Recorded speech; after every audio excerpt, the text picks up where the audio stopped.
Hi అండి, నేను మీ సంధ్య తాండాలో తెలుగమ్మాయి. ఎలా ఉన్నారు అందరూ? అందరూ బాగున్నారా? మీరందరూ బాగుండాలని మనస్ఫూర్తిగా కోరుకుంటున్నాను. ఇదైతే సండే, ఇంకా మండే 2 days వ్లాగ్ అండి. సండే రోజు మార్నింగ్ 8 o'clock అంతా ఇంట్లో క్లీనింగ్స్ మొత్తం పూర్తి చేసేసుకొని ముందు రోజు నైటే 2 bedsheets, పిల్లల క్యారెట్ బ్యాగ్స్, స్కూల్ బ్యాగ్స్ నానబెట్టేశానండి. ఫస్ట్ అయితే అవి పిండడం మొదలెట్టేశాను అనమాట. ఎందుకనంటే ఇంకా మండే రోజు పిల్లలకి స్కూల్ ఉంది. ఈ 2 bedsheets అయితే మాత్రం వీక్లీ బేస్ మీద పిండుతూనే ఉండాలి. ఎందుకంటే ఈ 2 bedsheets పిల్లలు అన్నమాట. ఇంకా సండే రోజు నేను ఏమి పెద్దగా టైలరింగ్ పని అయితే పెట్టుకోనండి. ఎందుకనంటే సండే రోజు మొత్తం నేను గ్రౌండ్ క్లీనింగ్ లేదంటే పిల్లలతో ఉండడానికే ట్రై చేస్తాను తప్ప ఇంకా పెద్దగా మిషన్ కుట్టేసేయాలి అలా కాదనమాట. ఎందుకనంటే ఆశకి అంతు లేదండి, అది అలా పోతూనే ఉంటుంది ఆశ పడితే. అందుకు నేను వీక్లీ 1 day అయితే మాత్రం కంప్లీట్గా పిల్లలతోనే ఉండడానికి ట్రై చేస్తాను. ఎందుకనంటే మనం ఎప్పుడైనా పని చేసుకోవచ్చు, అంటే ఉన్న టైంని వేస్ట్ చేయమని నేను చెప్పను, కానీ మన పని కంటే ఈక్వల్గా మన ఫ్యామిలీ కూడా అంతే ఇంపార్టెంట్ అనమాట. ఫ్యామిలీతో కూడా 1 day ఖచ్చితంగా స్పెండ్ చేయాలి. ఇంకా అలా అనుకుంటానమాట. అందుకు పిల్లలైతే ఈరోజు ఇంకా ఇప్పుడే నిద్ర లేచారండి. నిద్ర లేచి బయటికి వెళ్ళారనమాట ఆడుకోవడానికి. వాళ్ళు వచ్చేలోపు ఈ ఇంట్లో క్లీనింగ్స్ మొత్తం అయిపోగొడితే వాళ్ళు నేను కలిపి కుక్ చేసుకోవచ్చు అనేసి. ఇంకా ఇవి వాష్ చేయడానికి చాలా తక్కువే కనిపిస్తాయండి, కానీ ఎంతలా అలుపు వచ్చేస్తుందంటే చాలా చాలా నీరసం, ఆకలి కూడా వేస్తుంది అనమాట ఇవి వాష్ చేసేటప్పుడు. ఎందుకో తెలీదు ఆ 2 bedsheets అలా ఎత్తి పడేయడం వల్ల ఏమో. ఇంకా ఒక అక్క నన్ను కొన్ని డేస్ బ్యాక్ ఒక క్వశ్చన్ అయితే వేసారండి, సిస్టర్ మీకు టైలరింగ్ చేస్తారు కదా, మీకు ఏం బ్యాక్ పెయిన్ రాదా అనేసి. ఖచ్చితంగా వస్తుంది అక్క. నేను దాన్ని ఎలా పోగొట్టుకున్నాను మ్యాక్సిమం అంటే పూర్తిగా ఒక్కసారి బ్యాక్ పెయిన్ వచ్చింది అంటే పూర్తిగా ఎప్పటికీ పోదండి. నేను బాగా ఫేస్ చేశాను దానికి, కానీ మ్యాక్సిమం 90% అయితే నాకు బ్యాక్ పెయిన్ పోయింది. అది ఎంతలా వచ్చింది అనేది కూడా ఈ వీడియోలోనే చెప్తాను. ఇంకా ఇక్కడికైతే మాత్రం మొత్తం బెడ్షీట్స్ అన్నీ మొత్తం వాష్ చేసి జాడించేసిన తర్వాత ఇంకా మళ్ళీ బట్టలు అయితే నానబెట్టేశానండి. తర్వాత మొత్తం వాష్ చేసుకోవచ్చులే అనేసి. ఇంకా తర్వాత అయితే మాత్రం పిల్లలకి పాలు కాగబెట్టేశాను ఒక సైడ్ అయితే మాత్రం. ఇంకొక సైడ్ అయితే మా హస్బెండ్ ఆ లోపు చికెన్ తెచ్చిపెట్టాడు. చికెన్ కూడా చేయడం మొదలెట్టేశాను.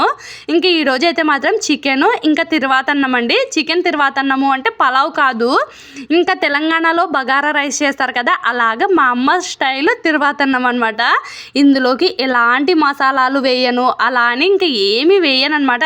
కొత్తిమీర కూడా వేయను అనమాట ఈ తిరువాతన్నంలోకి. పలావ్ వేరు, ఇంకా తిరువాతన్నం వేరు. తిరువాతన్నం ఎలా చేస్తాము అంటే ఒక గ్లాసు రైస్ నానబెట్టుకుంటే 2 glasses ఆఫ్ వాటర్ అండి. ఫస్ట్ అయితే ఒక బౌల్లోకి ఆయిల్ పోసేసుకొని అందులోకి ఆనియన్స్ వేసి, ఆనియన్స్ కొద్దిగా బ్రౌన్ కలర్ వచ్చేసిన తర్వాత వాటర్ పోసేసుకొని సాల్ట్ వేసేసుకొని మూత పెట్టేసి ఆ ఎసర్ని ఒక 5 minutes పాటు అలా ఉడికించాలన్నమాట. ఇంకా ఉడికించుకున్న తర్వాత మనం నానబెట్టుకేసుకున్న రైస్ని వేసేసుకొని దగ్గర పడేంత దాకా మగ్గించుకుంటే చాలా బాగుంటుంది. చికెన్లోకి ఎప్పుడైనా సరే పలావ్ అంత టేస్టీగా అనిపించదండి, కానీ ఇలా తిరువాతన్నం అయితే చాలా బాగుంటుంది. ఇంకా ఇక్కడ నేను ఈ రోజైతే మాత్రం పెరుగుతో చికెన్ చేస్తున్నాను అనమాట. అంటే పెరుగు చికెన్ చేస్తున్నాను. ఇందులోకి చుక్క కూడా వాటర్ యాడ్ చేయలేదు. మొత్తం పెరుగుతోనే స్టెప్స్, అంటే కొద్దిగా పెరుగు యాడ్ చేసేది, కొద్దిగా ఉడికించేది, మళ్ళీ కొద్దిగా పెరుగు యాడ్ చేసేది, ఉడికించేది, అలా ఉడికిస్తున్నాను అనమాట. ఎప్పుడు ఒకేలాగే చికెన్ తింటే అంత తినాలనిపించదు కదండి. అప్పుడప్పుడు ఇలా మాడుస్తూ ఉంటానన్నమాట. గ్రీన్ చికెను, నార్మల్ చికెను, ఇంక ఇలా పెరుగుతో పెరుగుని మ్యారినేట్ చేసేటప్పుడు చికెన్ వేస్తారు, కానీ ఇలా కర్రీలోనే పెరుగుతోనే ఉడికిస్తే కూడా చాలా బాగుంటుంది అనమాట. మంచి గ్రేవీ వస్తుంది. చూసారు కదా, ఈ రోజైతే మాత్రం ఇది అనమాట స్పెషల్. సండే రోజైతే అక్కడ దాకే షూట్ చేశానండి. ఇంకా తర్వాత నేను పిల్లలు తృప్తిగా కూర్చొని తినేసాము చికెన్ అండ్ ఇంకా తిరువాతనము. నైట్కి అయితే రోటీ చేశాను అనమాట. ఆ రోజు స్పెషల్ అంతే, ఇంకేమీ చేయలేదన్నమాట సండే రోజు అయితే. ఇంకా ఇదైతే మండే రోజు అండి. మండే రోజు టైం అయితే ఇక్కడికి 4:30 అయిపోయింది. టైం చూపిద్దాము అనుకున్నాను, మర్చిపోయాను అనమాట. ఈరోజు అయితే మండే రోజు ఇంకా 4:30 అయింది టైం. ఏమో బయటికి వెళ్ళి చూస్తే ఎంతలా చలి పెడుతుందంటే చాలా చాలా చలి పెడుతుంది. బయటికి వెళ్ళి పని చేసేంత ఓపిక లేదనమాట ఇక్కడికి ఎందుకో. ఇంకా అందుకు అంటే మండే అంటే ఈ రోజేనండి, ఈరోజు మార్నింగే. ఇంకా అలా అని పడుకున్నా కూడా నిద్ర రాదు. అలాంటప్పుడు నేను ఏం చేస్తాను అంటే టైలరింగ్ చేస్తానండి. మండే అంటే ఇది కూడా ఎవరి బ్లౌజో కాదు, నాదే. కటింగ్ చేసి కూడా 1.5 months అయిపోయింది. నా బ్లౌజ్ నాకు కుట్టుకో కుట్టుకోవడానికి ఎంత అలసట అంటే నిజం చెప్తున్నా. అదే వేరే వాళ్ళు ఒక 5-6 బ్లౌజెస్ ఇచ్చినా సరే వెంటనే స్టిచ్ చేస్తాం, కానీ మనవి మనము కుట్టుకోవాలి అంటే టైలరింగ్ వాళ్ళు ఎంతమంది నెగ్లెక్ట్ చేస్తారు అనేది కామెంట్ చేయండి.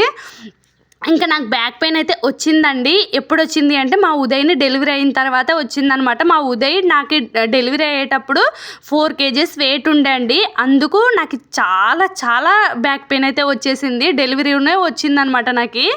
ఇంకా నేను నార్మల్గా అప్పుడు బ్యాక్ పెయిన్ ఉంది, దాన్ని మొత్తము డాక్టర్ని కన్సల్ట్ చేసి బాగా చూపించేసుకున్నాను. అక్కడికి అయిపోయింది అనుకున్నాను. మళ్ళీ నార్మల్గా ఇక్కడికి వచ్చేసిన తర్వాత నేను టైలరింగ్ అయితే మొదలెట్టేశాను అనమాట. ఒక 7 monthsకి మా ఉదయ్కి అలా 7 months అలా ఉన్నప్పుడు నేను మొదలెట్టేశానండి మళ్ళీ కుట్టడము. అప్పుడు వచ్చిందనమాట నాకు. ఎంతలా వచ్చిందంటే బ్యాక్ పెయిన్ అస్సలు ఇంకా అలా ఒక 3 days అయితే మాత్రం బెడ్ మీద నుంచి కిందికి కూడా దిగలేకపోయాను, అంతలా బ్యాక్ పెయిన్ వచ్చింది. ఇంకా అప్పుడు మళ్ళీ డాక్టర్ దగ్గరికి వెళ్తే నువ్వు అలాగే అంటే మిషన్ కుట్టే వాళ్ళు ఎవరైనా సరే అండి, అంటే ఇప్పుడు బ్యాక్ పెయిన్ రాని వాళ్ళైనా సరే అలాగే ఒక బ్లౌజ్ అయిపోయేంత దాకా కూర్చొని కుడుతూనే ఉండొద్దు. మధ్య మధ్యలో ఒక 10 minutes 15 minutesకి ఒకసారి అలా లేచి మళ్ళీ కొద్దిగా సేపు వాక్ చేసి మళ్ళీ వచ్చి కుట్టండి. నేను అదే మిస్టేక్ చేశాను అనమాట. అప్పుడు ఇంకా అలాగే కూర్చొని ఒక బ్లౌజ్ మొత్తం అయిపోయేదాకా కుట్టాను అనమాట. అలా అందులోనూ నాకు అప్పుడే డెలివరీ అయిపోయింది కాబట్టి ఇంకా అది ఎక్కువ సైడ్ ఎఫెక్ట్ అయిపోయింది. అదొకటండి. మెయిన్గా పిల్లోస్ అనమాట. ఇంకొకటి మన కూర్చునే సిట్టింగ్ బట్టి కూడా బ్యాక్ పెయిన్ వస్తుంది. మన కూర్చునే సిట్టింగ్ ఎలా ఉండాలి అంటే మన మిషన్ కంటే ఇలా ఇప్పుడు నేను ఎలా అయితే కూర్చున్నానో అంత హైట్ ఉంటే మనకి సరిపోతుంది. ఇంకా మనం హైట్ వేసుకొని ఇంకా మనం వంగితే మనకి ఇక్కడ పైన నెక్ దగ్గర కూడా పెయిన్ వస్తుందండి. అలానే ఇంకా కొద్దిగా కిందికి కూర్చుంటే ఇంకా బ్యాక్ పెయిన్ ఇంకా ఎక్కువ అయిపోతుంది అనమాట. ఇప్పుడు నేను కూర్చున్న పొజిషన్ ఈజ్ కరెక్ట్ అనమాట. నాకు ఇలా కూర్చుంటే ఏమి నడుము నొప్పి రాదు. ఇంకొకటి ఖచ్చితంగా టైలరింగ్ అంటే నా బ్యాక్ పెయిన్ రాని వాళ్ళు ఖచ్చితంగా స్టూల్ వేసుకొని కుట్టండి. నేను ఎందుకు స్టూల్ వేసుకోవడం లేదు అంటే నాకు ఉన్నట్టుండి బ్యాక్ పెయిన్ అలా వచ్చినట్టు అనిపిస్తుందండి. అప్పుడు అలాగే బ్యాక్ పెయిన్ ఉంది కాబట్టి నాకు ఆల్రెడీ ఇంకా నేను అలాగే చైర్లోనే అలాగే వెనక్కి పడుకుండిపోతాను ఒక 2 minutes 5 minutes అలా. అందుకు నేను చైర్లోనే సెట్టింగ్ చేసుకున్నాను. ఇంకా అదొకటి అనమాట. ఇంకొకటండి, బ్యాక్ పెయిన్ వచ్చిన వాళ్ళు ఎట్టి పరిస్థితులలో పిల్లోస్ అస్సలు పెట్టుకోకూడదు అనమాట తల కింద పడుకునేటప్పుడు. మీరు మా ఇంట్లో చాలాసార్లు నేను బెడ్ సదిరేటప్పుడు చూసుంటారు కదండి, ఎప్పుడు మా ఇంట్లో ఒక్క పిల్లో కూడా ఉండదనమాట. ఎందుకనంటే నాకు డాక్టర్ నువ్వు ఫస్ట్ పిల్లో తల కింద పెట్టుకొని నిద్రపోవడం బంద్ చేయని చెప్పాడనమాట అప్పట్లో. ఇంకా నేనేం చేసేదాన్ని అంటే చిన్నప్పటి నుంచి మనకి పిల్లోస్ పెట్టుకొని పడుకొని అలవాటు కదండి, అలా అలవాటులోనే ఇంకా అలా బంద్ చేయలేకపోయేదాన్ని. అప్పుడు మా హస్బెండ్ నా పిల్లో తీసి పడేశాడు. తర్వాతకి నేను మా వాళ్ళ పిల్లోస్ తీసుకొని పెట్టుకునేదాన్ని. ఇంకా అప్పుడు మా హస్బెండ్కి విసుగు వచ్చేసి ఇంట్లో ఒక్క పిల్లో కూడా లేకుండా మొత్తానికి పడేశాడు. అప్పటి నుంచి నన్ను పిల్లోస్ కూడా స్టిచ్ చేయనివ్వడం లేదనమాట. ఇంకా అది పిల్లో గురించి అయితే. పిల్లో కాకుండా ఓన్లీ మీరు కింద మీకు గనక బ్యాక్ పెయిన్ ఇప్పుడే ఎక్కువగా ఉందనుకోండి, కింద బెడ్షీట్స్ వేసేసుకొని ఎలాంటి పిల్లో పెట్టుకోకుండా పడుకోండి. బ్యాక్ పెయిన్ తగ్గే అవకాశం చాలా చాలా ఉందన్నమాట. ఇంకా ఇవి అనమాట నేను ఫాలో అయ్యేది. అలా అని బ్యాక్ పెయిన్ వచ్చినప్పుడు ఖచ్చితంగా డాక్టర్ని కన్సల్ట్ చేయండి. ఎక్కువగా ట్యాబ్లెట్స్ వాడడానికి అస్సలు ప్రిఫర్ చేయకండి. ఎందుకనంటే ఆ టైంలో ఆ నొప్పికి ఎన్ని ట్యాబ్లెట్స్ అయినా వేసుకోవాలనిపిస్తుంది, కానీ ట్యాబ్లెట్స్ ఎన్ని వేసుకుంటే అంత సైడ్ ఎఫెక్ట్స్ ఈరోజు కాకపోయినా రేపైనా వస్తాయండి. అప్పటికి ఆ కొన్ని రోజులకి ట్యాబ్లెట్స్ యూజ్ చేసినా సరే లైఫ్ లాంగ్ ట్యాబ్లెట్స్ మీదే ఆధారపడి మన పెయిన్ని తగ్గించుకోవాలి అనుకోవడం తప్పనమాట. నార్మల్గా ఇప్పుడు చెప్పాను కదా అండి, నేను ఈ బెడ్ పొజిషన్స్ ఇలాంటివి చేస్తే చాలా బాగుంటుంది, తగ్గుతుంది కూడా. నాకైతే అలాగే జరిగింది. ఇంకా ఇవన్నీ విన్న తర్వాత టైలరింగ్ కుట్టడం అమ్మో అనుకోకండి. ఎందుకంటే ఈజీ, ఇంట్లో ఉండి ఒక 100 రూపాయలు సంపాదించిన చాలా చాలా గ్రేటే కదండి. చాలా వాటికి యూజ్ అవుతాయి ఆ మనీ కూడా. అలా అని మనం తీసుకోవాల్సిన కొన్ని తీసుకొని చేస్తే చాలా బాగుంటుంది అనమాట.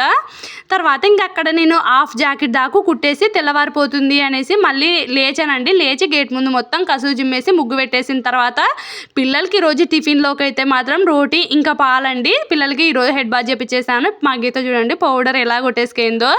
ఇంకా పిల్లలకి రోటీ పాలు పిల్లలకి మా హస్బెండ్ అయితే తినిపించేస్తున్నాడు. మా ఉదయ్ వాళ్ళ క్యారియర్ అయితే పప్పు అండ్ రైస్ అయితే కట్టేశానండి. ఇంతే అనమాట.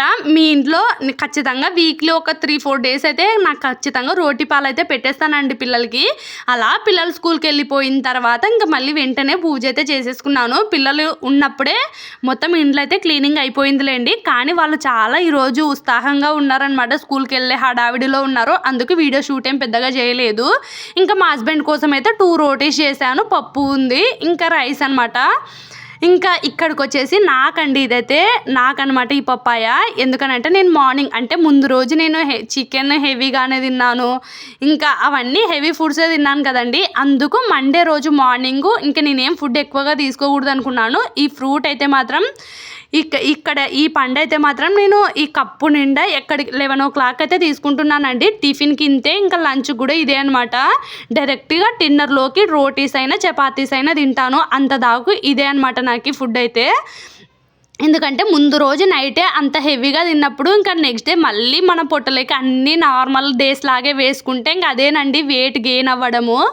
అది ఆ డైట్ అయితే కొద్దిగా ఫాలో అవుతాను అనమాట. అప్పుడప్పుడు హెవీగా ముందు రోజు తిన్నాను అనుకుంటే ఈ డైట్ అయితే ఫాలో అవుతానండి నేనైతే. తర్వాత అయితే మాత్రము ఇంకా మా హస్బెండ్కి అయితే మాత్రం ఓన్లీ పప్పు అన్నమే అసలు తినడండి. పచ్చడైనా చేయాలి, అలా అని ఇంకా ఏమైనా కర్రీ అయినా చేయాలి. కర్రీ చేయడానికి కూరగాయలు ఏమీ లేవు. అందుకైతే ఇక్కడ బుడ్డల కారం మిక్సీ అయితే పెట్టేశాను. ఫస్ట్ అయితే బుడ్డల్ని వేయించేసుకున్నాను. తర్వాత ఉప్పు, కారము, ఇంకా వెల్లుల్లి రెబ్బలు అనమాట. వెల్లుల్లి రెబ్బలు పైనుంచి పొట్టేమి తీయకండి, అందులోనే ప్రోటీన్ బాగా ఉంటుందన్నమాట. ఇంకా బుడ్డలు కూడా పైనుంచి పీలేం అవసరం లేదు, ఎందుకంటే వాటిలోనే మంచిగా ప్రోటీన్ ఉంటుందండి.